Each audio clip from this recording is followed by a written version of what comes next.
ప్రార్థన.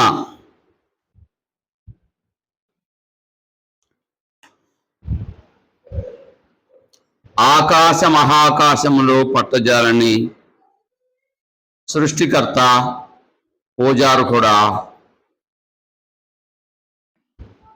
మాట చేత ఈ మహత్వ కలిగిన సృష్టిని సృజించి అందులో మమ్మల్ని ఉంచి మనుషులకు సర్వాధికారం ఇచ్చిన దేవా మీకు స్తోత్రాలు. భూమిని ఏలడానికి మనుషుని ఏర్పాటు చేశారు, మీకు స్తోత్రాలు. అయితే మా పితరుడైన ఆదాము చేసిన దోషాన్ని బట్టి భూమిని మా చేతిలో లేకుండా అపవాది లాగివేసుకునే పరిస్థితిని మేము తెచ్చుకున్నాం. అందును బట్టి మా అపరాధాలను బట్టి మమ్మల్ని క్షమించమని ప్రార్థిస్తున్నాం.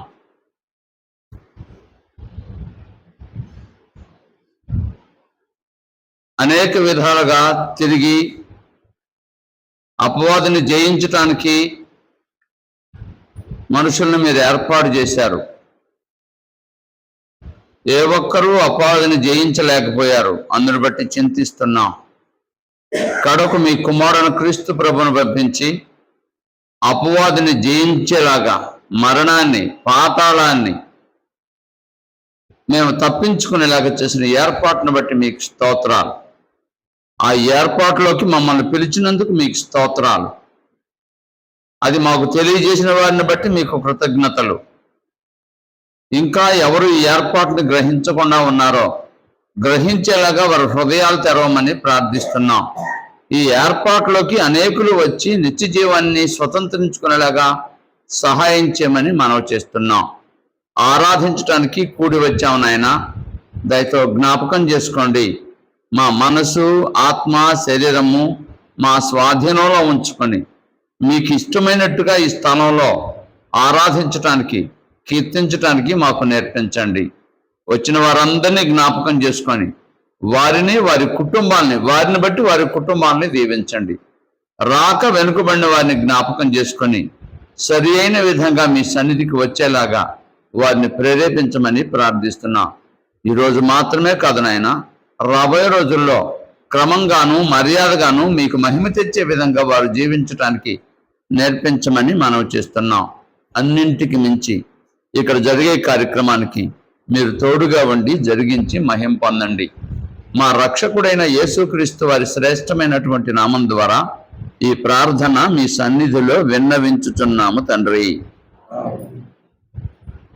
చేరి వచ్చిన మీకందరికీ, మనందరికి ప్రభు అయిన యేసుక్రీస్తు వారి నామాన్ని బట్టి వందనాలు, శుభాలు తెలియజేస్తున్నాను. దేవుని గ్రంథంలో నుంచి ఒక మాట మనం ఆలోచన చేయబోతున్నాం. అదేంటంటే,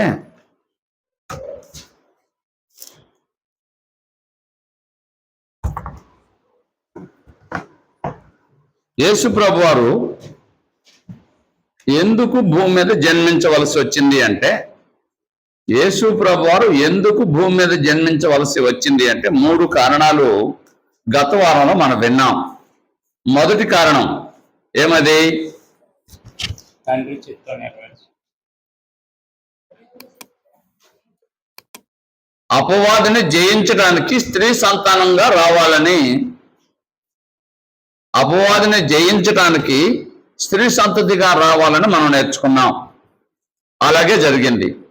రెండవది, అబ్రహాము సంతానంలో నుంచి వచ్చి భూలోక వంశాలన్నీ ఆశీర్వదించబడ్డారు కంటే రక్షించబడటానికి అబ్రహాము సంతానంగా రావలసి వచ్చిందని విన్నాం. మూడవదిగా, దావీదు సంతతిగా వచ్చి ఆత్మ సంబంధమైన ఒక రాజ్యం స్థాపించడానికి, ఆ రాజ్యంలో ఉన్న వాళ్ళు రక్షించడానికి వచ్చినట్టుగా మన గ్రంథం ద్వారా తెలుసుకున్నాం. ఇవాళ మరొక మాట వినబోతున్నాం. యేసు ప్రభువు వారు భూమి మీదకి ఎందుకు రావాల్సి వచ్చింది అంటే, పేతురు పత్రిక, యేసు ప్రభువుని దేవుడు ఎందుకు పంపించాడు అంటే, ఏదైనా ఒక పని చేస్తే దాని వెనక ఒక కారణం ఉంటుంది. కారణం లేకుండా ఏమి చేయరు ఎవరైనా.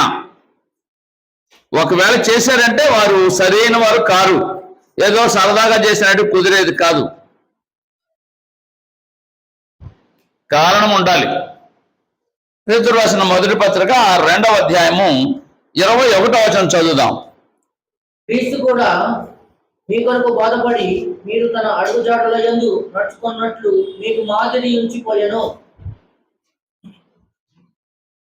ఇంకోసారి చదువుదాం. క్రీస్తు కూడా మీ కొరకు బాధపడి మీరు తన అడుగుజాడల యందు నడుచుకున్నట్లు మీకు మాదిరి ఉంచిపోయాను. నేను చదువుతాను. క్రీస్తు కూడా మన కొరకు బాధపడి మనకు మాదిరి ఉంచిపోయాను. యేసుప్రభు వారు మన కోసం బాధపడ్డాడు. నేను ఆయన కోసం బాధపడుతున్నాను అనేవాళ్ళు చాలా మంది ఉన్నారు, కానీ గ్రంథం అలా చెప్పలేదు. మన కోసం ఆయన బాధపడ్డాడు. ఇప్పుడు కూడా మన కోసమే బాధపడుతున్నాం మనం. దేవుని కోసం ఎవరు బాధపడరు. అసలు దేవుని కోసం బాధపడాల్సిన అవసరం లేదు. మన కోసమే మనం బాధపడాలి. ఎందుకంటే లోకంలోనంతా నేత్రాశ, శరీరాశ, జీవపుడంబం. ఇంకా చెప్పాలంటే లోకమంతా దుష్టుని ఎందున్నది. అక్కడి నుంచి తప్పించుకోవడానికి మనం ప్రయత్నం చేయాలంటే మామూలు విషయం కాదు. నిత్య జీవం పొందడానికి మనం ప్రయాసపడుతున్నాం, లేదా ప్రయత్నం చేస్తున్నాం. ఆ ప్రయత్నంలో గ్రంథం ఏం చెప్తుందంటే మాదిరి అనుసరించాలి. ఎవరి మాదిరి? క్రీస్తు యొక్క మాదిరిని అనుసరించడానికి క్రీస్తు ప్రభు మనకి మాదిరి ఉంచిపోయాడు. అది ఆయన మాదిరి అంటే కొద్దిసేపు ఆలోచన చేయక మునుపు కొన్ని సంగతులు చెప్తాను. దేవుడు యేసు ప్రభుని ఎందుకు పంపించవలసి వచ్చిందో. ఇప్పుడు మనం మాదిరి అనుసరించాలి, కానీ అంతకు మునుపు ప్రభువుని లేదా యేసుక్రీస్తుని దేవుడు ఎందుకు పంపించవలసి వచ్చిందో కొన్ని మాటలు మేము ముందుంచుతాను. మొదటిగా ఆదామును దేవుడు చేశాడండి. ఆదామును చేసి ఆదాముకి ఏం అప్పగించాడంటే ఈ లోకాన్నంతటిని ఏలడానికి అప్పగించాడు. ఈ లోకమంతా ఎవరికి అప్పగించబడింది? ఆదాముకు అప్పగించబడింది. ఆదాము హవ్వలకు అప్పగించబడింది. తరువాత మనుష్య జాతికి అప్పగించబడింది లోకమంతా. అయితే పాపము చేసినందువలన ఆ తోటలో నుంచి నెట్టివేయబట్టమే కాకుండా లోకాన్ని ఏలే అధికారాన్ని పోగొట్టుకున్నాడు.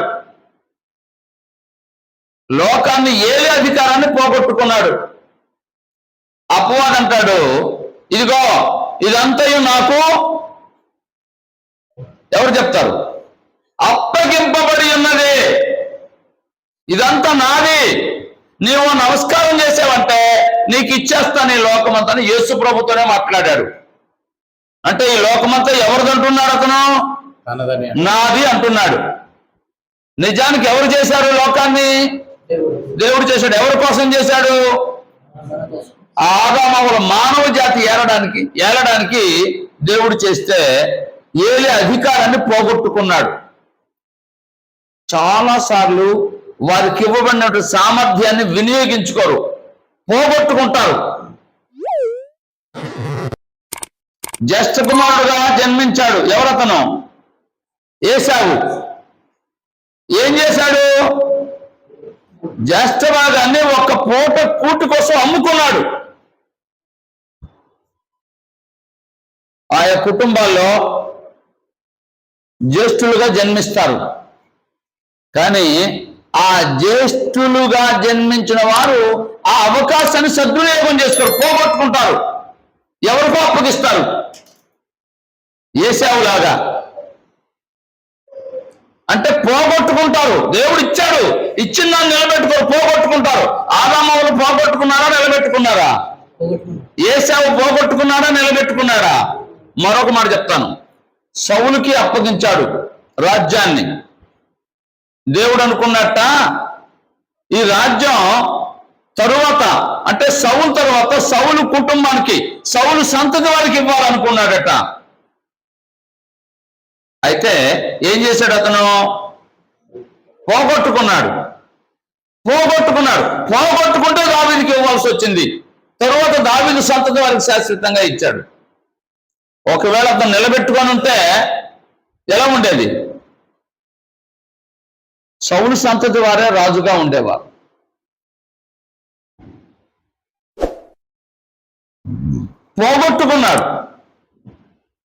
పోగొట్టుకుంటే మరొకరికి ఇచ్చాడు. నేను మరలా చెప్తాను వినండి. ఆదాము హవ్వలు పోగొట్టుకున్నారు, అపవాది తీసుకున్నాడు.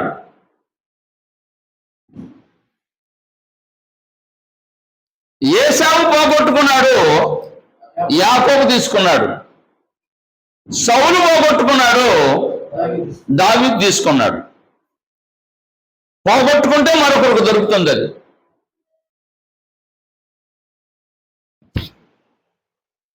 నిజంగా నువ్వు పోగొట్టుకోకుండా ఉండేలాగా ఉండాలి. ఆదాము పోగొట్టుకుంటే, ఈ లోకాన్ని ఏదే అధికారం ఆదాము మనుషులు పోగొట్టుకుంటే, దేవుడు మరలా తన కుమారుని పంపించి ఈ లోకమంతా అపవాదికి అప్పగించిన తర్వాత మరొక లోకాన్ని దేవుడు చేయాలనుకున్నాడు. ఏంటి ఆ లోకం? ఎవడైనాను క్రీస్తునందున్న ఎడల నూతన సృష్టి అంటే ఆదాము హవ్వలు బాహ్య సంబంధమైన రాజ్యంలో ఉన్నారు, చనిపోయారు. అతని సంతతి వారు బాహ్య సంబంధమైన రాజ్యంలోనే ఉన్నారు. కానీ యేసు ప్రభువు ద్వారా దేవుని పిల్లలుగా ఎవరైతే జన్మిస్తారో, కొత్తగా జన్మిస్తారో, ఆత్మ సంబంధంగా జన్మిస్తారో, వారు ఎక్కడ చేరతారంటే నూతన సృష్టి. పాతవి గతించను, సమస్తమును క్రొత్తవాయను. క్రొత్త సృష్టి, నూతన సృష్టి. అదేంటంటే క్రీస్తు ప్రభు రాజ్యం లేదా సంఘం. దేవుడు ఎక్కడ ఉండాలనుకుంటున్నాడు? మనం చాలాసార్లు చదువుకున్నాం. ఎఫెసీ పత్రిక 2వ అధ్యాయము 21వ వచనం చదివితే అక్కడ ఈ విధంగా ఉంటుంది. ఎఫెసీ పత్రిక 2వ అధ్యాయం 21వ వచనంలో ఏముంటుంది? ఎఫెసీ పత్రిక 2:21. ప్రతి కట్టడమును ఆయనలో చక్కగా అమర్చబడి, ప్రతి కట్టడము క్రీస్తులో చక్కగా అమర్చబడి ప్రభువునందు పరిశుద్ధమైన దేవాలయమగుటకు వృద్ధి పొందుచున్నది. ఇంకా ఆయన క్రీస్తులో మీరు కూడా ఆత్మ మూలముగా దేవునికి నివాస స్థలమయ్యుండుటకు కట్టబడుచున్నారు. సంఘం కట్టబడుతుంది. ఎందుకంటే దేవుడు ఇందులో నివసిస్తారంట, భూమి మీద నివసించడు. ఆకాశ మహాకాశములో పట్టుదల సొలొమోను ప్రార్థన చేశాడు దేవుణ్ణి. ఆకాశ మహాకాశంలో పట్టుదలంత దేవుడు ఎక్కడ ఉంటున్నాడంటే మనుషుల మధ్యలో ఉంటున్నాడట. మనుషుల మధ్యలో ఎక్కడ అంటే బాహ్య సంబంధమైన మనుషుల మధ్యలో ఉండడం లేదు. మరి ఎక్కడ ఉంటున్నాడు? కొత్త సృష్టిగా యేసు ప్రభువు మనం చేశారే, నూతన సృష్టి, అందులో ఆయన ఉంటాడు. అది కొత్త సృష్టి. నా మాట అర్థమైందా? ఆదాము హవ్వలు పోగొట్టుకున్నారు, దాన్ని ఎవరికి ఇచ్చాడు? క్రీస్తు ప్రభువుకి ఇచ్చాడు. మొదటి ఆదాము, రెండవ ఆదాము అంటారు. మొదటి ఆదాము అంటే ఆదాము హవ్వలు, రెండవ ఆదాము అంటే ఈయనకు అవ్వలేదు. రెండవ ఆదాము అంటే క్రీస్తు ప్రభు. సంఘంలో దేవుడు నివసిస్తాడు. అందుకు యేసు ప్రభుని దేవుడు భూమి మీదకి పంపించింది. ఏదైనా తోటలో ఆదాము హవ్వలతో ఉండాలనుకున్నాడు, వారు అవకాశాన్ని జార విడిచారు. అందుచేత సరే చూడు, నేను నా కుమారుడిని పంపించి ఆయన ద్వారా కొత్త సృష్టి చేస్తాను, అందులో నేను నివాసం ఉంటాను అన్నాడు. రైట్. మరొక మాట విందాం. అబ్రహామును ఏర్పాటు చేసుకున్నాడు.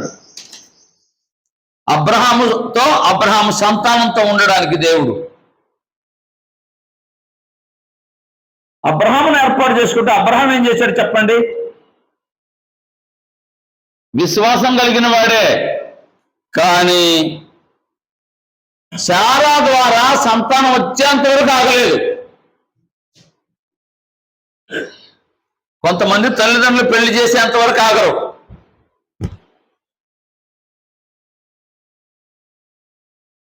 అబ్రహాము దేవుడు సంతానం ఇచ్చేంత వరకు ఆగలేదు. మరేం చేశాడు? హాగర్ను తీసుకొచ్చుకున్నాడు. హాగర్ను భార్యగా. ఆయన తీసుకురాలేదే, భార్య ఇచ్చింది. భార్య ఇచ్చిన ఆయన అంగీకరించాడా లేదా? భార్య ఇస్తే అంగీకరించాడా లేదా? చాలా మంది ఏమంటారంటే, నేను చేయలేదు, ఆమె చేయముందు నేను చేశాను, లేకపోతే ఆయన చేయమన్నాడు నేను చేశాను అని అవతల వాళ్ళని నెట్టు వేయడానికి ప్రయత్నం చేస్తారు. ఆదాము కూడా రేపు ఆయన పని చేశాడు. ఏమని? ఆమె తినముందు నేను తిన్నాను అన్నాడు. నిజమే కానీ ఆమె తినమంటే తినడమేనా? ఆమె చేసుకోమంటే చేసుకోవడమేనా? దేవుడు మనకి వాగ్దానం చేశాడు సంతానం ఇస్తానని. సంతానం ఇచ్చేంత వరకు ఆగుతాను, ఆగు, నీ మాట వినను అని అబ్రహాం అని ఉంటే ఎలా ఉండేదో? ఈ గొడవే ఉండేది ప్రపంచంలో.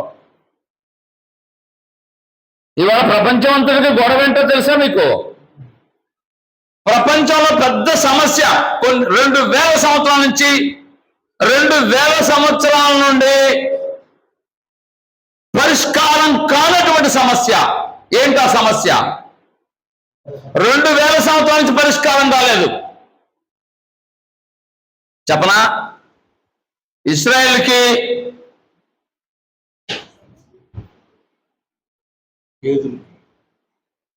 ఇష్మాయిల్ సంతతి వారికి గొడవ ప్రారంభమైంది. ఆ అబ్రహాంతో ప్రారంభమైంది. అబ్రహాంతో ప్రారంభమైంది. ఇష్మాయిల్కి, ఇస్సాకు సంతానానికి 2000 సంవత్సరాలు యేసు ప్రభు వచ్చేంత వరకు కొనసాగుతూ వచ్చింది. యేసు ప్రభు వచ్చిన తర్వాత మరో గొడవ ప్రారంభమైంది. అది సమస్య పోయింది, మరో గొడవ వచ్చింది. ఏంటా గొడవ అంటే, యెరూషలేము మాదంటే మాది అని. ఇష్మాయేలీలు ఇశ్రాయేలీలు గొడవ పడుతున్నారు. ప్రపంచం 2 పార్టీలుగా విడిపోయింది. కొందరు ఇస్మాయిల్కి సపోర్ట్ చేస్తూ ఉంటారు, ఇస్మాయిలీలకి. కొందరికి ఇస్రాయేల్కి సపోర్ట్ చేస్తూ ఉంటారు. అది చిన్న దేశం.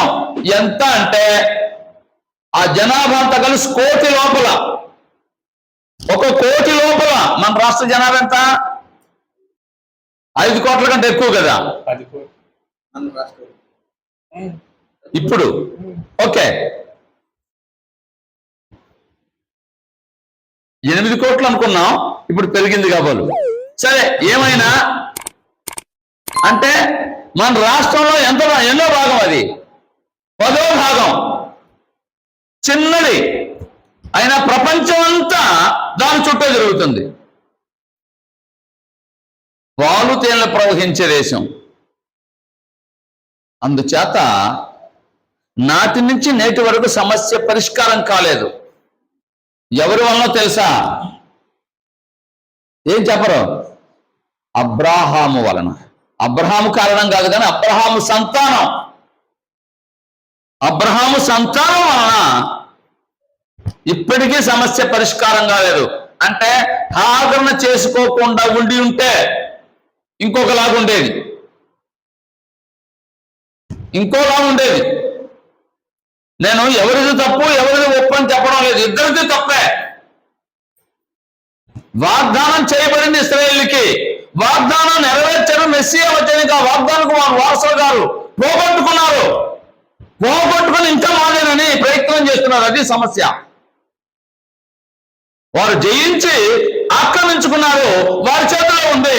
కాదు మీది కాదు మాది అంటారు ఇశ్రాయేలీలు. రాజ్యం జయించిన వారుగా ఓడిపోయిన వారుగా మామూలుగా ఆలోచన చేస్తే వారు జయించారు, ఇశ్రాయేలుని తీసుకున్నారు. ఇప్పుడు ఇశ్రాయేలు ఎలా అవుతుంది అంటే, అభిమానం ఏం చేస్తుందంటే కొన్నిసార్లు న్యాయం కూడా తప్పుతుంది. వాగ్దానం చేసిన మాట నిజమే, వాగ్దానం నెరవేర్చారు, అందులో చేరి అనుభవించారు. అనుభవించిన తర్వాత దేవుడు తన కుమారుని పంపిస్తే ఆయన అంగీకరించిన కారణంగా వారిని దేశంలో లేకుండా చెదరగొట్టాడు. కొన్ని దేశాలు పారిపోయారు వారు. అసలు మొన్న దాకా 1948 వరకు ఆ దేశమే కాదు, అది దేశంగా లెక్కించబడలేదు. సరే, ఆ సమస్య మనం ప్రక్కన పెడదాం. నేను ఎందుకు మాట్లాడుతున్నా ఆదాము చేసిన పాపం వల్ల లోకం అపవాదికి అప్పగించబడింది. అబ్రహాము హాగరును చేసుకునే కారణంగా లోకంలో సమస్య వచ్చింది. 4000 సంవత్సరాల నుంచి సమస్య ఉంది. ఇస్మాయిలీకి ఇశ్రాయేలుకి గొడవ క్రీస్తు ప్రభు వచ్చేంత వరకు. క్రీస్తు ప్రభు వచ్చిన తర్వాత ఇప్పుడు లోకానికి క్రైస్తవుడికి గొడవ.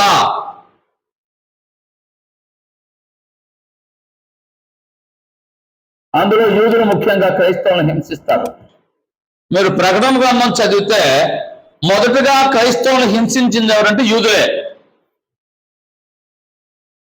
మేము దేవుని పిల్లలమని వీళ్ళు చెప్పుకుంటారు, దేవుని పిల్లలు మేము అసలైన వాళ్ళమని వారు చెప్పుకుంటారు యూదులు. ఎవరిని హింసించారంటే క్రైస్తవుని యూదులు హింసించారు. ఎవరిని హింసించారంటే అబ్రహాము సంతానంలో కూడా ఇష్మాయేలు ఇస్సాకు సంతతి వారిని హింసించాడు. లోకం దేవుడిది, కానీ అపవాది చేతిలో పడిపోయింది. ఎవరి అధికారంలో ఉంది ఇప్పుడంటే అపవాది అధికారంలో ఉంది. రైట్, మరో మాట విందాం. ఇందాకే చెప్పాను, దేవుడు ఇశ్రాయేలుని ఏర్పాటు చేసుకున్నాడు అబ్రహాము సంతానం నుంచి. ఇశ్రాయేలుని ఏర్పాటు చేసుకుంటే ఇశ్రాయేలీలు దేవుని నివాసంగా ఉండాలి. మామూలుగా అయితే దేవుడు వారి మధ్యలో నివసించాలనుకున్నాడు.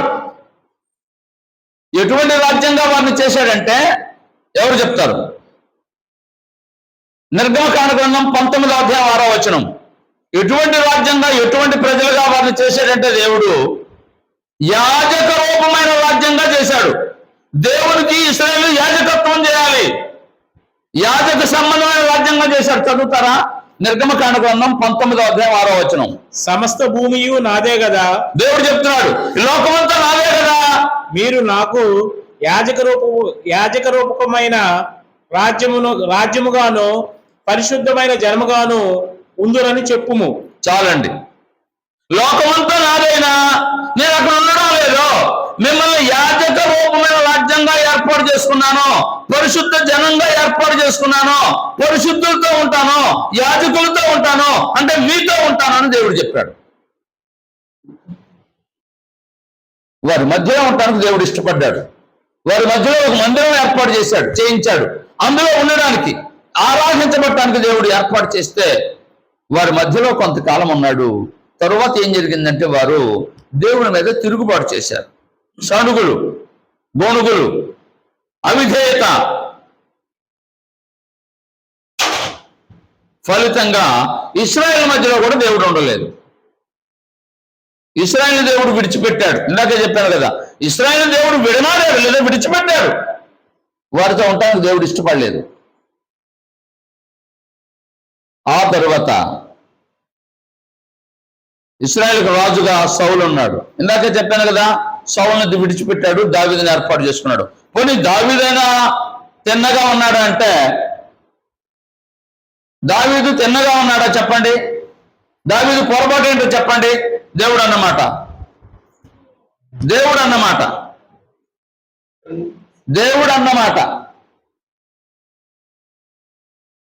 నా హృదయానుసారుడు అన్నాడు, బాగానే ఉంది, అభినందించడానికి. మరొక మాట అన్నాడు దావీదుని దేవుడు,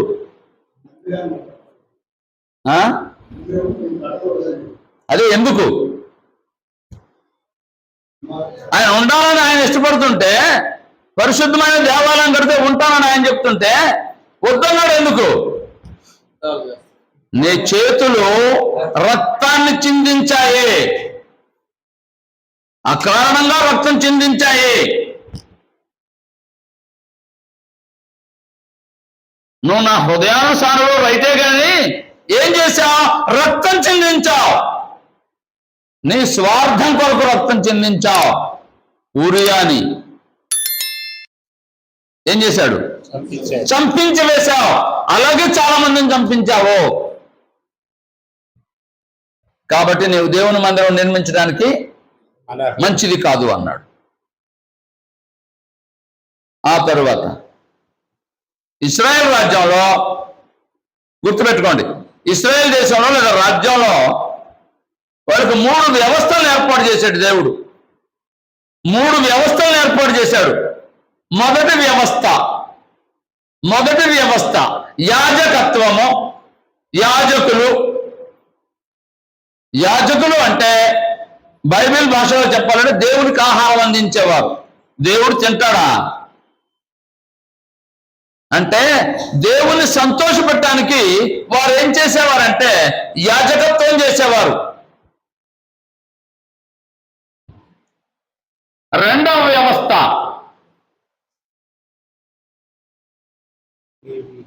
ప్రవక్తలు. యాజకులు అంటే యాజకత్వం అనగానే మనకు గుర్తు రావాల్సింది ఏంటంటే ఆత్మకు సంబంధమైన దోషం లేకుండా ఆరాధించేది వాళ్ళు నేర్పుతారు. ప్రజలందరూ అటువంటి ఆరాధనలో పాల్గొంటారు దేవుణ్ణి ఆరాధించడానికి. ఆత్మ సంబంధమైన నాయకత్వం యాజకులకు అప్పగించాడు. మరొకటి ఉంది, మనస్సుకు సంబంధించిన నాయకత్వాన్ని ప్రవక్తలకు అప్పగించాడు.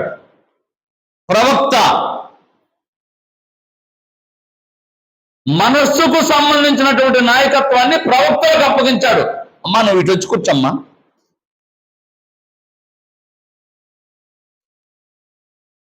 ప్రవక్తలకు అప్పగించాడు.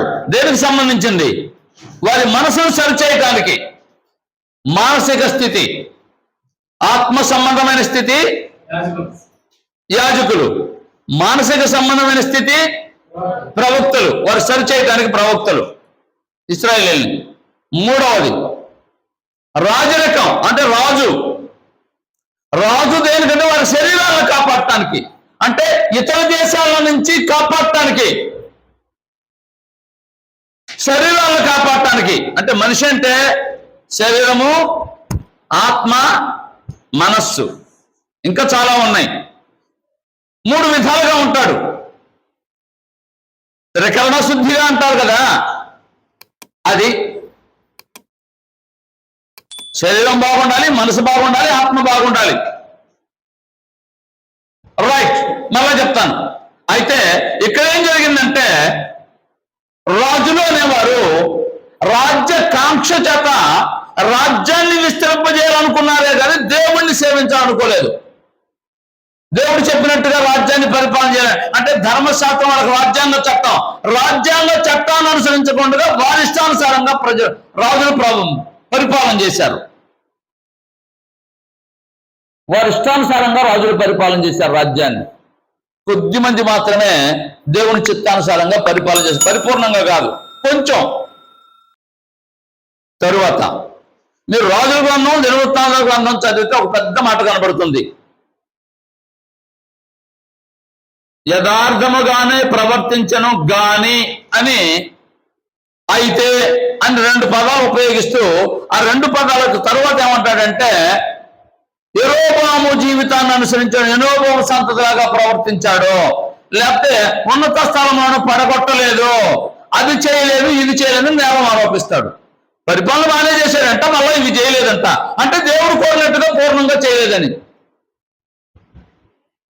రాజు అలా చేశాడు. యాజకుడు ఏం చేశాడంటే ప్రజలు పాపం చేస్తే బాగుండు అనుకునేవాడట. ప్రజల పాపాన్ని తొలగించడానికి ఈయన బలులు ఇవ్వాలైతే యాజకుడు ఏమనుకుంటాడంటే ప్రజలు పాపం చేస్తే బాగుండు అనుకుంటాడట. ఇదేంటి? ప్రజలు పాపం చేస్తే బలుడిస్తారు, బలుడిస్తే మాంసం తినొచ్చు. మాంసం పిచ్చి, మాంసాపేక్ష ఎవరికి? యాజకులకి. మాంసాపేక్ష కలిగినటువంటి వారిని ఎవరైనా మీరు జ్ఞాపకం చేస్తారా? యాజకుల్లో నాకు లేదు కాబట్టి వాడు గుర్తు రాలేదంటారా? సమూయేలు కుమార్,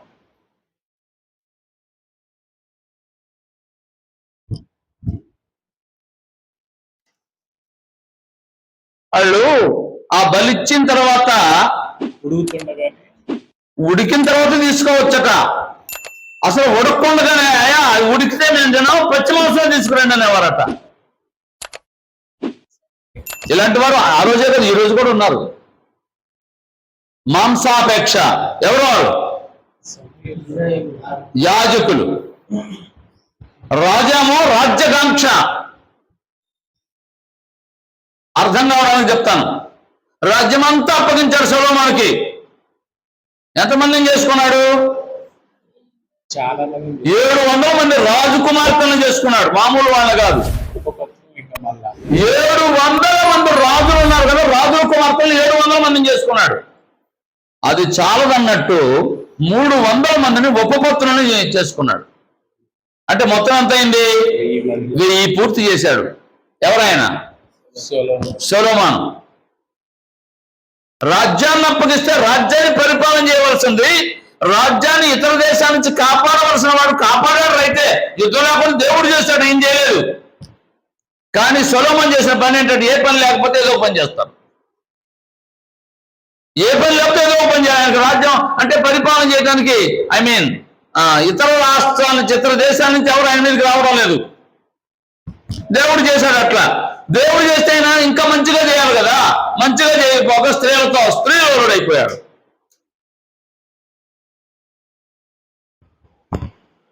రాజు ఎలాగైపోయాడు, యాజకుడు ఎలాగైపోయాడు. ఇంకొక ఆయన అన్నాడు, ఎవరైనా? ప్రవక్త. ప్రవక్త ఏమయ్యాడంటే ఎవరు చెప్తారు? రైట్, చారెడ్ అంటారు కదా. చారెడు ఎవలు అంటే ఎవలు అంటే మనకు భేదవాళ్ళ ఆహారం ఏంటి చెప్పండి?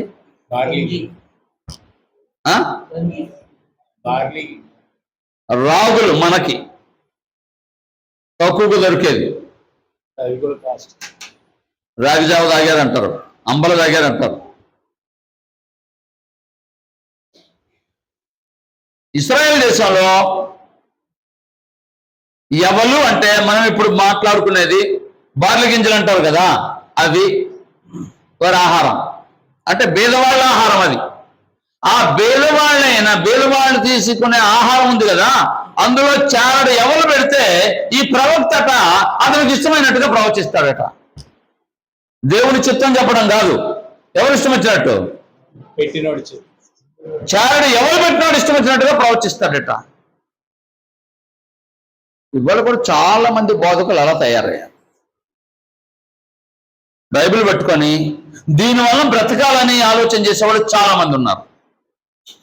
పని చేస్తుంటూ బ్రతకడం తప్పు కాదు, బ్రతకడం కోసం ఈ పని ఎన్నుకున్న వారు ఉన్నారు. మరి నేను ఎలా బ్రతకాలనేవాడు ఉన్నాడు.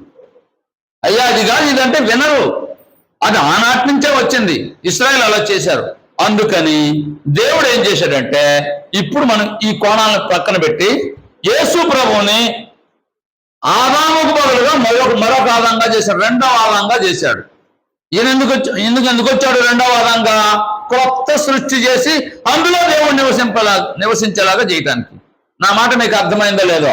అంటే ఒక సంఘాన్ని ఏర్పాటు చేసి ఆ సంఘంలో దేవుడు నివాసం ఉండాలనే ఉద్దేశంతో క్రీస్తు ప్రభు భూమి మీదకి వచ్చాడు. అందుకు యేసు ప్రభు భూమి మీదకి వచ్చింది.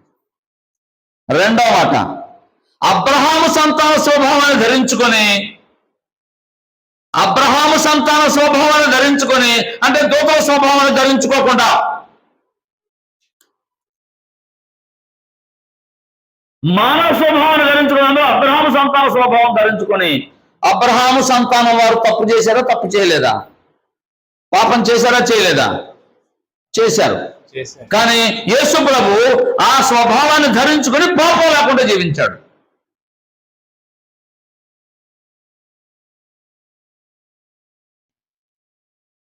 ఇశ్రాయేలీలు సణుకున్నారు, అవిధేయులుగా ఉన్నారు అనుకున్నాం కదా. యేసు ప్రభు వారు భూమి మీదకి వచ్చి మోషే ఇశ్రాయేలు నడిపించాడా? మోషే ఇశ్రాయేలు నాయకుడేనా? మోషే ఏం చేశాడు? కోప్పడ్డాడా? ఏంటయ్యా నేను కన్నట్టు ఈ భారం అంతా నాకెందుకయ్యా, నన్ను చంపేసేయా అంటాడు. విసుకొచ్చిందా? సణుక్కున్నాడా? మోషే కూడా. ఇశ్రాయేలు సణుక్కున్నారు, మోషే కూడా సణుక్కున్నాడు. దేవుని ఇల్లంతట్లో నమ్మకస్తుడు అంటే వాళ్ళందరూ నమ్మకస్తుడు మోషే, అంతేగాని క్రీస్తు ప్రభుతో సమానమైన వాడు కాదు. అది గుర్తుపెట్టుకోవాలి. చివరికి మాట్లాడమంటే కొట్టి కనాను దేశం వెళ్లకుండగా ఆటంకపరచబడ్డాడు. కానీ క్రీస్తు ప్రభు అయితే కొడుతున్నా, తిడుతున్నా, హింసిస్తున్నా, బాధిస్తున్నా, దూషిస్తున్నా, మరేమంటున్నా ఆయన ఏం చేయలేదు. బదులు పలకలేదు. బొచ్చు కత్తిరించు వాని ఎదుట గొర్రెపిల్ల ఎలాగూ మౌనముగా ఉండెనో అలాగూ ఆయన నోరు తెరవకుండెను. నీ భర్త ఏమైనా అన్నాడు అనుకోండి కొద్దిసేపు, మీ భర్తలు అటువంటి వారు కాదు. ఏమంటారు? గేయమంటారు కదా, నీకంటే నేను దేనిలో తక్కువ, ఏమనుకుంటున్నావు, ఎలా కనబడుతున్నాను అనేవాళ్ళు ఉన్నారా లేరా? మీరు కాదు, ఊర్లో ఉన్నారా లేరా?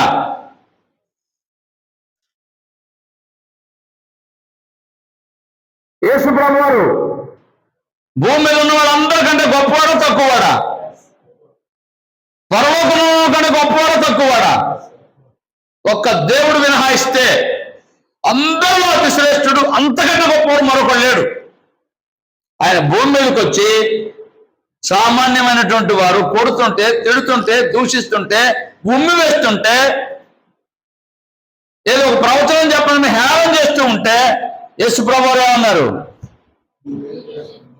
మీరేం చేస్తున్నారో తెలియదు, క్షమించమన్నారు. క్రైస్తవులు అని చెప్పుకుంటారు, కానీ ఆ స్వభావం ఉందా మనకి? ఊరికి మాట్లాడటం కాదు. క్రీస్తు ఎందుకు పంపబడ్డాడంటే, మరలా చదవండి అన్నమాట, జ్ఞాపకం చేసుకుందాం. పేతురు పత్రిక 1వ పత్రిక 2వ అధ్యాయం 21వ వచనం. ఆయన మీ కొరకు బాధపడి, మీరు అంటే మనము తన అడుగు జాడల యందు నడుచుకొనవలనని మాదిరి ఉంచిపోయాను. దేవుడు ఎందుకు పంపించాడు? మనకు మాదిరిగా ఉంచాడు యేసు ప్రభువుని. ఏంటి ఆ మాదిరి? భార్య ఒక మాట అన్నారనుకోండి, చెయ్యి ఆడుతుంది కొంతమందికి. అంటే మీరు అటువంటి వారు కాదు. ఇక్కడ ఉన్న వాళ్ళందుకు దేవుడు స్తోత్రం, మీకు వందనాలు. గొప్పవాడా తక్కువవాడా యేసు ప్రభు వారు? అంత గొప్పవాడు. ఆయన కంటే గొప్పవాడు ఎవరైనా ఉన్నారా భూమి మీద? పరలోకంలో దేవుడు కాక అందరూ ఆయనకు నమస్కారం చేసేవారు పరలోకంలో కూడా. కానీ ఆయన భూమి మీదకి వస్తే ఆయన కొడుతుంటే, తిడుతుంటే, దూషిస్తుంటే ఏమన్నాడంటే, వీరిని క్షమించు అన్నాడు. ఆ స్వభావం మనకు రావాలని మన కోసం మాదిరి జీవితం జీవించాడు. అబ్రహాములాగా కాదు, దావీదులాగా కాదు, ఆదాములాగా కాదు, ఇశ్రాయేలులాగా కాదు, మోషేలాగా కాదు అని ఒక మాదిరి జీవితం జీవించాడు యేసు ప్రభు వారు. ప్రవక్తలాగా కాదు, యాజకుల్లాగా కాదు, రాజులాగా కాదు.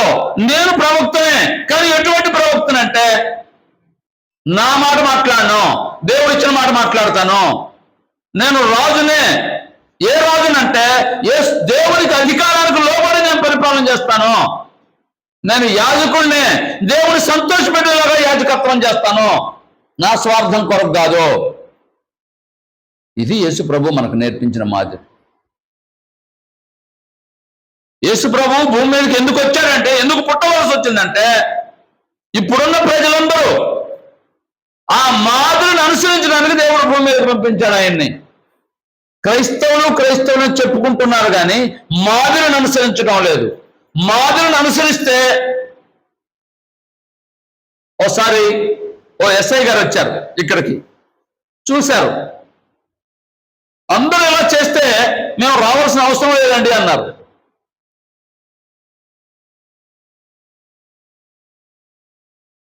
ఇంకో రోజు నేను ఒక చోటుకు వెళ్ళాను. అక్కడ ఒక అధికారి అన్నారు, మీరు చెప్పినట్టు అందరూ చేస్తే సమస్య ఉండదు కదండి అన్నారు.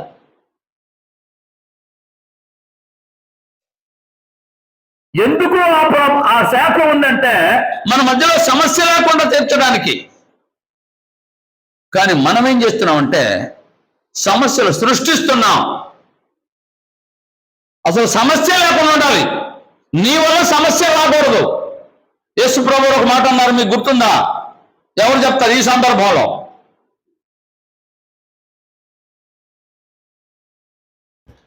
మనము వారికి అభ్యంతరం లేకుండా ఉండడానికి ఈ పని చెయ్యి. అంటే ఇతరులకు మనం అభ్యంతరంగా ఉండకూడదు, లేదా ఆటంకంగా ఉండకూడదు, సమస్యగా ఉండకూడదు. నువ్వే సమస్య అయితే ఎలాగా? క్రైస్తవ్యం అంటే సమస్యలు సృష్టించేది కాదు, సర్దుకుపోయేది. పౌలు గారు ఒక మాట అన్నాడు, మీకు అభ్యంతరంగా ఉంటే నేను అన్నిటికీ మాంసం అంటే పిచ్చిలేని వాళ్ళు ఎవరు ఉంటారండి? ఇష్టమా కాదా? మరి ఆయన ఏమంటున్నాడు, నాకు ఇష్టం ఉంది కానీ మీ నిమిత్తం నేను ఆ మాంసం తినను. నువ్వు ఎవరికైనా అభ్యంతరం లేకుండా ఉన్నావా? అభ్యంతరంగా ఉంటున్నావా? అభ్యంతరం లేకుండా ఉండాలి. చాలాసార్లు పట్టింపులు ఎక్కువ, రోషాలు ఎక్కువ. వాడు బలకలేదు కాబట్టి నేను కూడా బలకను, నాకేం తక్కువ దాంతో, లేదా వాడితో పోల్చుకుంటే. కాబట్టి వాళ్ళు పలకరించేంత వరకు నేను పలకను, వాళ్ళు మాట్లాడేంత వరకు నేను మాట్లాడను, వారు పిలిచేంత వరకు వెళ్ళను. నువ్వు పిలిస్తే యేసుప్రభుని పంపించాడా దేవుడు? నువ్వు మంచివాడని పంపించాడా దేవుడు? యేసుప్రభు ఎవరి కోసం వచ్చాడు? మంచివారి కోసమే చనిపోరు ఎవరు. ఆయన ఎవరి కోసం చనిపోయాడు? మన కోసం, పాపుల కోసం చనిపోయాడు. మరి నువ్వెందుకు అలా ఆలోచించవు యేసుప్రభులాగా? క్రైస్తవ్యం అంటే ఇది. నా మాట మీకు అర్థమైందో లేదో? దేవుడు యేసుప్రభుని ఎందుకు పంపించాడంటే ఆదాము తప్పు చేసి లోకాన్ని అపవాదికి అప్పగించాడు. దేవుడు తన కుమారుని పంపించి మరొక రాజ్యాన్ని, ఆత్మ సంబంధమైన రాజ్యాన్ని స్థాపించి అందులో దేవుడు నివసించడానికి యేసుప్రభుని పంపించాడు.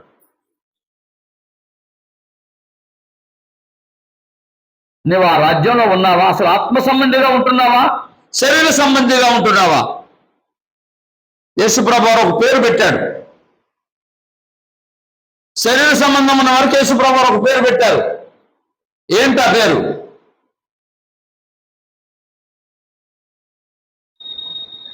మత్తయి సువార్త 8వ అధ్యాయం.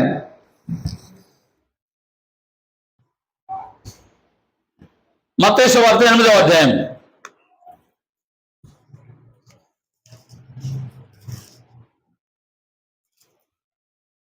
22వ వచనం. మత్తయి సువార్త 8వ అధ్యాయం 22వ వచనం. యేసు అతన్ని చూచి, నన్ను వెంబడించుము, మృతులు తమ మృతులను పాతి పెట్టుకొనని చెప్పాను. ఆగండి, ఇంకోసారి చదవండి ఆ మాట. యేసు అతన్ని చూచి, నన్ను వెంబడించుము, మృతులు తమ మృతులను పాతి పెట్టుకొనని చెప్పాను. ఏంటండి ఆ మాట? మృతులు తమ మృతులను పాతి పెట్టుకొననిమ్ము అన్నాడు యేసు ప్రభువారు. అంటే అర్థం ఏంటి? మృతులు అంటే అర్థం ఏంటి? చనిపోయిన వారు. మృతులు అంటే చనిపోయిన వారు. చనిపోయిన వారిని పాతి పెట్టుకోనివ్వు అని అన్నాడు. చనిపోయిన వారు పాతి పెట్టడం సాధ్యమా? మరి ఎలాగన్నారు యేసు ప్రభువారు? మృతులు అంటే అపరాధముల చేతను పాపముల చేతను మీరు మృతులు ఎందుకంటే చచ్చిపోయారు. లోక సంబంధులు, లేదా శరీర సంబంధులు, లేదా ప్రకృతి సంబంధులు అంటే వారు ఎవరయ్యా అంటే దేవుని దృష్టిలో ఎవరైనా వాళ్ళు పాపం చేసిన వారందరూ దేవుని దృష్టిలో మృతులే. నువ్వు ఎలా ఉన్నావు? నువ్వు ఇంకా పాపంలో ఉంటే, నువ్వు ఇంకా దోషంలో ఉంటే, అపరాధంలో ఉంటే, క్షమించే స్థితిలో లేకపోతే, సమాధానపడే స్థితిలో లేకపోతే నువ్వు ఎక్కడున్నావు? మృతుడుగానే ఉన్నావు, మృతురాలుగానే ఉన్నావు. నేను అనలేదండి, మిమ్మల్ని ఎవరు నేను నిందించను, గ్రంథాన్ని మాత్రమే మాట్లాడతాను. నువ్వు మృతుడువా, మృతురాలువా? నువ్వు సజీవుడువా? సజీవుడు అంటే మామూలుగా బ్రతికిన వాళ్ళ అని అర్థం మన భాషలో. మృతులు అంటే చనిపోయిన వాళ్ళు అని అర్థం. కానీ యేసుప్రభు వారు దేవుని పిల్లలకు ఒక పేరు పెట్టాడు. ఆ పేరు ఏంటంటే దేవుని పిల్లలకి. యోహాను సువార్త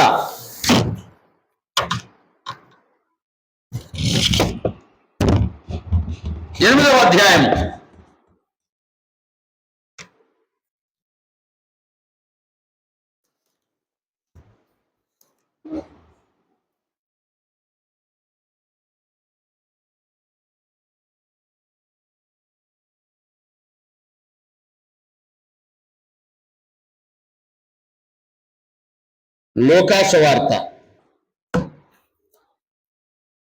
ఇక్కడ క్లియర్ గా ఉందండి.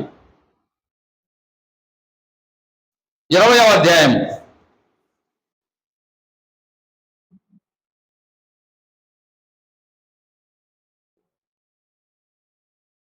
38వ వచనం.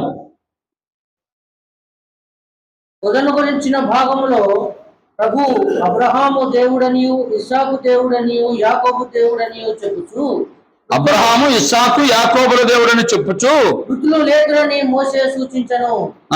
ఆయన సజీవులకే దేవుడు గాని మృతులకు దేవుడు కాడు. ఆయన సజీవులకే దేవుడు కానీ మృతులకు దేవుడు కాడు. మృతులకు దేవుడు కాడు.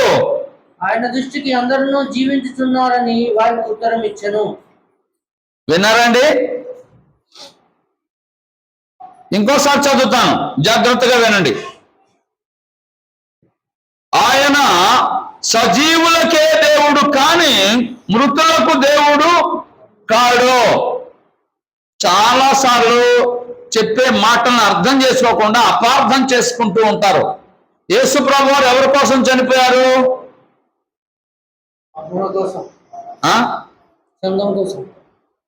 పాపుల కోసం అని చెప్తుంటారు.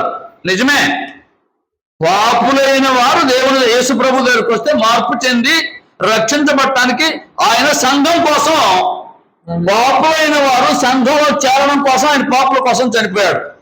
సంఘంలో చేరే వారి కోసం చనిపోయాడు, అందరి కోసం కాదు.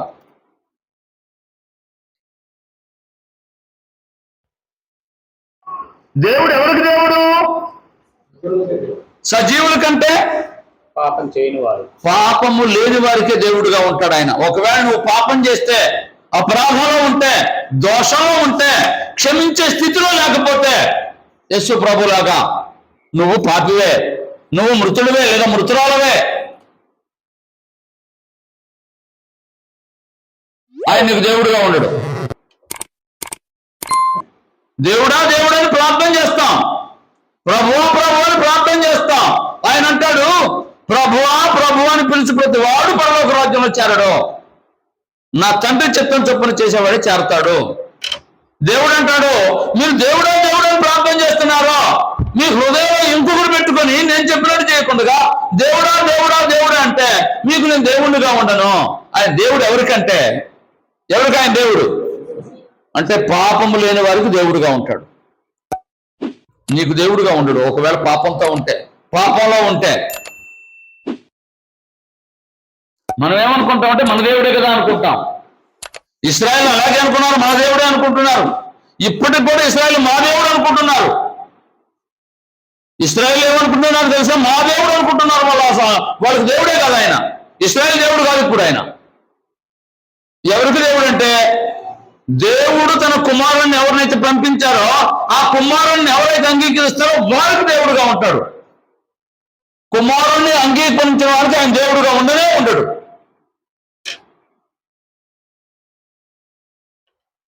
వారేమో మా దేవుడు అనుకుంటున్నారు. క్రైస్తవులు అనబడే వాళ్ళు చాలా మంది ఉన్నారే, వాళ్ళు కూడా ఆయన దేవుడు కాదు. ఎందుకంటే క్రైస్తవులు అనబడే చాలా మంది క్రైస్తవ్యాన్ని సరిగ్గా జీవించడం లేదు, సరిగ్గా అర్థం చేసుకోలేదు. నేను ఒక చిన్న ఉదాహరణ చెప్తాను. ఒక మనుషుడు ఉన్నాడు, భార్యను విడిచిపెట్టి వచ్చి సేవ చేశాడు. ఆ శాఖలో ప్రారంభించిన వాడు భార్య విడిచిపెట్టి వచ్చి సేవ చేశాడు. ఆ శాఖలో ఉన్న వాళ్ళందరూ యేసు ప్రభు కంటే అతనే గొప్పవాడుగా భావిస్తారు. బైబిల్ ఏం చెప్పిందో తెలుసా? కుటుంబమును, మరి ముఖ్యంగా తన ఇంటి వారిని సంరక్షింపకపోయిన వాడు విశ్వాస త్యాగము చేసిన వాడై అవిశ్వాస కంటే చెడ్డవాడు అన్నది బైబిల్. అంటే అతను ఆ శాఖను ప్రారంభించిన వాడు భార్యను విడిచిపెట్టి వచ్చాడంటే అవిశ్వాస కంటే చెడ్డవాడా మంచివాడా? చెడ్డవాడు.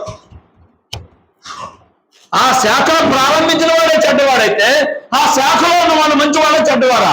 చెడ్డవాడు. వారు అనుకుంటారు అమ్మో ఆయన సేవ అంతా ఎంత కాదంటారు. అంటే దేవుడి కంటే గొప్పవాడు అన్నమాట వాళ్ళ దృష్టిలో భార్యను విడిచిపెట్టి వచ్చిన వాడు. అంటే నేను ఎవరిని విమర్శించడం, గ్రంథం మాట్లాడుతున్నానండి. భార్యతో సమాధాన పడలేని వాడు, అన్నదమ్ములతో సమాధాన పడలేని వారు, అక్క చెల్లెలతో సమాధాన పడలేని వారు, ఇరుగు పొరుగు వారితో సమాధానం లేని వారు క్రైస్తవులు కాదు. శక్యమైతే మనుషులందరితో సమాధానం, అసలు సమాధానం పంపడానికే యేసు ప్రభుని దేవుడు పంపించి దేవునికి మనిషికి మధ్యలో సమాధానం ఏర్పడటానికి. యేసు ప్రభువు ఎందుకు వచ్చాడంటే దేవునికి మనిషికి సమాధానం ఏర్పాటు చేయడానికి. సమాధానం ఏర్పడాలంటే ముందు నువ్వు క్షమించేవాడుగా ఉండాలి. నువ్వు క్షమించబడాలంటే, క్షమించకపోతే సమాధానం రాదు. దేవుడు మనల్ని క్షమించాలి. దేవుడు మనల్ని క్షమించాలంటే యేసు ప్రభు షరతు పెట్టాడు. ఏమిటా షరతు? యేసు ప్రభు షరతు పెట్టాడు. షరతులు లేకుండా బైబిల్ లేదు. ఆ ఊరకనే క్షమిస్తాడు, నేను పాపినంటే క్షమిస్తాడని చాలా మంది బోధిస్తారు. పాపినంటే క్షమించబడటం వేరు. పాపిననేవాడు, పాపినని తెలుసుకున్నవాడు తను ఎవరికైతే విరోధంగా ఉన్నాడో, ఎవరి ఏదో తప్పు చేశాడో వాళ్ళ దగ్గరికి వాడు ఒప్పుకొని విడిచిపెట్టాలి, క్షమించమని అడగాలి. అప్పుడు దేవుడు అతన్ని క్షమిస్తాడు. చదువుదాం ఆ మాట కూడా. యోహాను మత్తయి సువార్త 18వ అధ్యాయము. క్రైస్తవ్యం అంటే యేసు ప్రభు మాదిరిని అనుసరించేది, నీ ఇష్టాన్ని అనుసరించేది కాదు. మత్తయి సువార్త 18వ అధ్యాయము 35వ వచనం. మీలో ప్రతివాడును తన సహోదరుని హృదయపూర్వకముగా క్షమింపని ఎడల ఆ పరలోకపు తండ్రియు ఆ ప్రకారమే మీ ఎడల చేయును. విన్నారండి? మీరు క్షమించకపోతే మిమ్మల్ని క్షమించడు అంటాడు యేసు ప్రభు. నేను చెప్పిన మాట కదా, యేసు ప్రభు వారి మాట. క్షమించే గుణం ఉండాలి క్రైస్తవులు అనబడే వారికి. అసలు నువ్వు క్షమిస్తేనే దేవుడు నిన్ను క్షమిస్తాడు. అయ్యా నన్ను క్షమించు, నా పాపాలు క్షమించమని వీళ్ళు ప్రార్థన చేస్తారు. కానీ ఎవరిని క్షమించవచ్చు కొంతమంది. వీళ్ళు క్షమించకపోతే వీరి పాపాలు క్షమించబడతాయా, క్షమించబడవా? క్షమించబడకపోతే ఇప్పుడు చదవండి రోమాపత్రిక 5వ అధ్యాయం 1వ వచనం.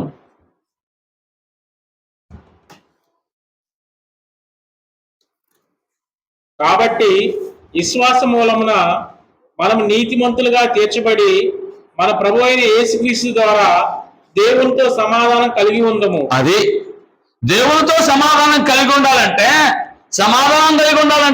ఏం చేయాలి? నీతిమంతులుగా. మీరు చిన్నప్పటి నుంచి నేర్చుకున్నారు కదా, స్కూల్లో పిల్లలు అప్పుడప్పుడు గొడవలు పడతా ఉంటారు. టీచర్ ఏం చేస్తుంది? ఏం జరిగిందిరా అని తెలుసుకుంటుంది. తెలుసుకొని అలాగా సరే అయిపోయింది ఏదో చెప్పి ఇద్దరు చేతులు పట్టుకుంటారా అంటుంది.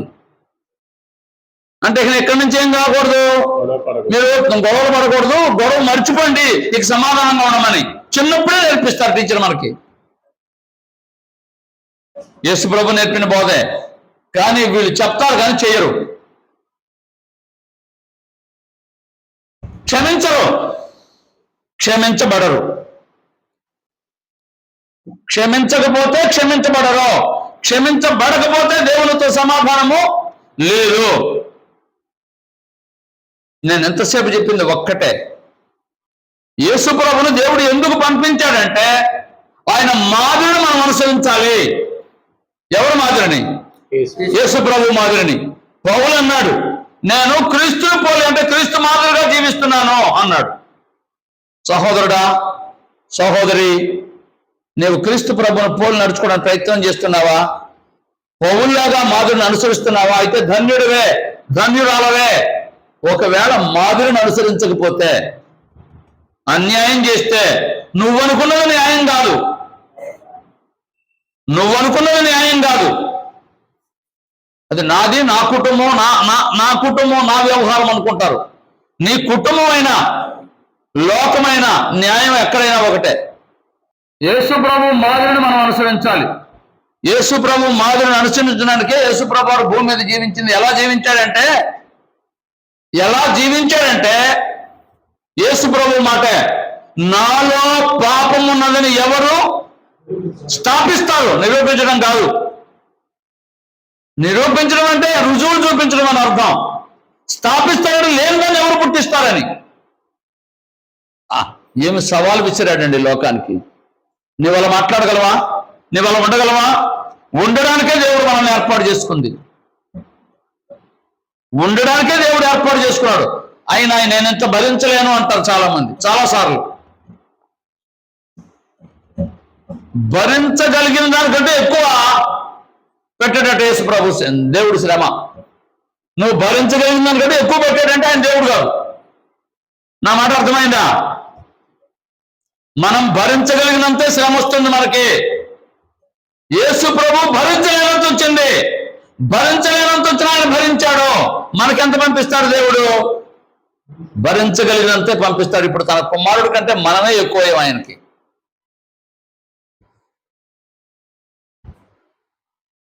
తన కుమారుడు కంటే మనల్ని ఎక్కువగా ప్రేమించాడు. మన పాపాన్ని ఆయన మీద మోపి ఆయన భరించలేనంత శిక్ష వేసి మనల్ని విడిపించి ఆయన ద్వారా భరించగలిగినంత శిక్ష పెట్టి తప్పించుకునే మార్గం కూడా ఏర్పాటు చేస్తున్నాడట. 2 మాటలు చెప్పాను. ఆయన మాదిరిని అనుసరించేటప్పుడు నేను మాదిరిని అనుసరించాను ప్రయత్నం చేస్తే దేవుడు సహాయం చేస్తాడు. నీకు శ్రమ వచ్చిందా? ఎంత వస్తుంది? భరించగలిగినంత. వచ్చిందా?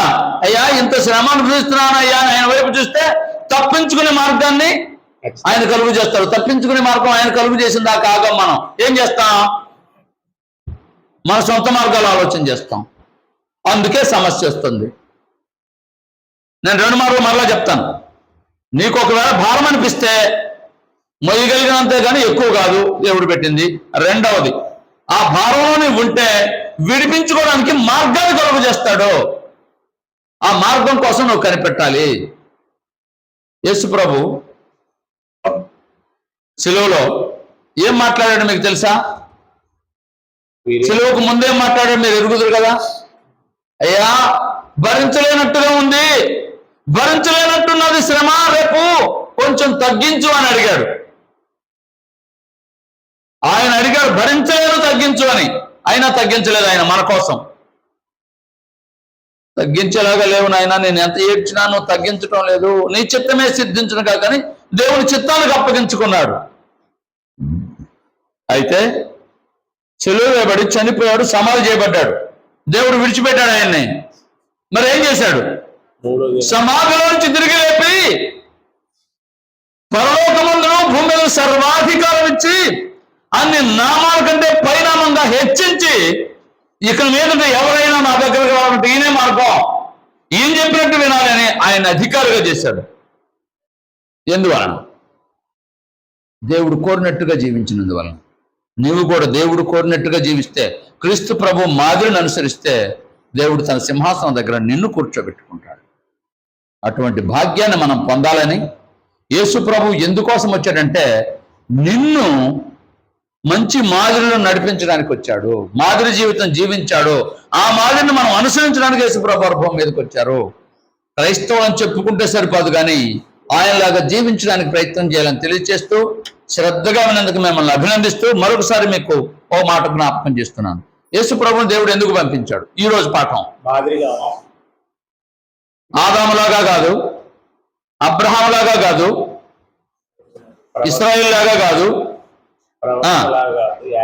దావీదులాగా కాదు, యాజకుడు ప్రవక్త రాజులాగా కాదు, మరి ఎవరిలాగా? దేవుడు అంటే ఏం కోరుకున్నాడో, దేవుడు ఏం చెప్పాడో ఆ విధంగా ఆయన జీవించాడు. దేవుని చిత్తాన్ని నెరవేర్చడానికి వచ్చి, ఇదిగో నీ చిత్తము నెరవేర్చకు నేను వచ్చితనని యేసు ప్రభు ప్రార్థన చేశారు, నెరవేర్చారు. మనకు మాదిరి ఉంచిపాడు. అందుకు దేవుడు భూమి మీదకి పంపించి ఈ రోజు నుంచి నువ్వెవరితో అసమాధానంగా ఉండవు కదా, ఎవరితో విరోధంగా ఉండవు కదా. ఒకవేళ ఎవరైనా విరోధులు ఉంటే నువ్వు క్షమించు, నువ్వు క్షమించబడతావు. నువ్వు సమాధానంగా ఉండవు, నీకు సమాధానం ఇస్తాడు. నువ్వు క్రీస్తుని పోలు నడుచుకో, క్రీస్తు ప్రభువుని దేవుడు సమాధించి లేపాడా? ఇప్పుడు ఎక్కడ కూర్చోబెట్టుకున్నాడు? ఆయన కుడిపార్శ్వమున. నువ్వు కూడా చనిపోతే ఒకరోజు తిరిగి లేపుతాడు, నిత్య జీవంలో ఉంటావు. ఆ విధంగా ఉండాలని తెలియచేస్తూ శ్రద్ధగా అభినందిస్తూ ముగిస్తున్నాను. అందరికీ ఆకాశ మహాకాశమును పట్టుజాలని తండ్రి, అటువంటి మీరు మానవుల మధ్య నివసించడానికి ఇష్టపడినందుకు మీకు స్తోత్రాలు. ఏదైనా తోటలో ఆదామవ్వలకి మీరు సర్వాధికారం ఇచ్చాను. లోకాన్ని ఏలండని మీరు అప్పగించినప్పుడు వారు పాపం చేసి మీకు విరోధులై ఆ అవకాశాన్ని పోగొట్టుకున్నారు. అపవాది లోకాన్ని ఏలుతుంది. అందును బట్టి చింతిస్తున్నా. మీ కుమారుని భూమి మీదకు పంపించి ఆయన ద్వారా క్రొత్త సృష్టిని ఏర్పాటు చేసి అందులో మీరు ఉండడానికి ఇష్టపడిన దేవా మీకు స్తోత్రాలు. ఆ సంగతిని మాకు తెలియచేసి ఆ నూతన సృష్టిగా మమ్మల్ని చేసి మాతో ఉంటున్నందుకు మీకు కృతజ్ఞతలు. మేము పాపులంగా మృతులంగా గాక పాపము లేని వారంగా సజీవులంగా ఉండడానికి మాకు నేర్పించమని మనం చేస్తున్నాం. మా ప్రభు మాట్లాడుతూ దేవుడు సజీవులకే దేవుడు కానీ మృతులకు దేవుడు కాదన్నారు. అందుని బట్టి మీకు స్తోత్రాలు. ఇంకా ఎవరైనా మాలో మృతులుగా ఉంటే సజీవులుగా మార్చబడినట్లు సహాయం చేయమని ప్రార్థిస్తున్నాం.